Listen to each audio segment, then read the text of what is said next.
గన్నవరంలో మైనర్ బాలికను నిర్బంధించి అఘాయిత్యానికి పాల్పడి 4 రోజుల తర్వాత రోడ్డు మీద వదిలేస్తే ఒక ఆటో డ్రైవర్ హెల్ప్ చేశాడు. ఒక ఆటో డ్రైవర్‌కున్న జ్ఞానం మీకెందుకు లేదు సార్? ప్రశాంతంగా డ్రామాలు చూస్తూ నవ్వుకుంటున్నారు. ఏపీలో ఏమి ఎలగబెట్టారని మీకు ఈ నవ్వులు? మీ ఆడపిల్లలే ఆడవారా? మిగతా వారు మీకు ఆడపిల్లలా కనిపించటం లేదా? మైక్ ముందుకు వచ్చి అరుస్తుంటే పవన్ కళ్యాణ్ గారు ఆడపిల్లల మీద ఎంత ప్రేమో అనుకున్నాం. ఇదంతా గెలవడానికి డ్రామా చేశాడు. ఆడపిల్లల్ని అడ్డు పెట్టుకొని గెలిచాడని తెలియకుండా పోయింది. ప్రశ్న అనే యూట్యూబ్ ఛానల్ అతని కూతురికి 7 సంవత్సరాలు.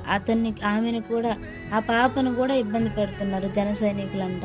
ఇది ఎక్కడ న్యాయం సార్? ఇవన్నీ మీకు కనిపించడం లేదా? ఆయన ప్రభుత్వం హెల్ప్ చేయాలి, ప్రభుత్వం మాకు తోడుండాలని ఎంతోమంది రోడ్డుకి ఎక్కితే వాళ్ళందరినీ పట్టించుకోకుండా ప్రజల కష్టాలను పక్కన పెట్టి ఇన్ని ఘోరాలు జరుగుతుంటే ప్రజలను గాలికి వదిలేసి విందులు వినోదాలు చేసుకుంటున్నారు ఈ కూటమి ప్రభుత్వం. ఇది మంచి ప్రభుత్వమా? మీరే చెప్పండి.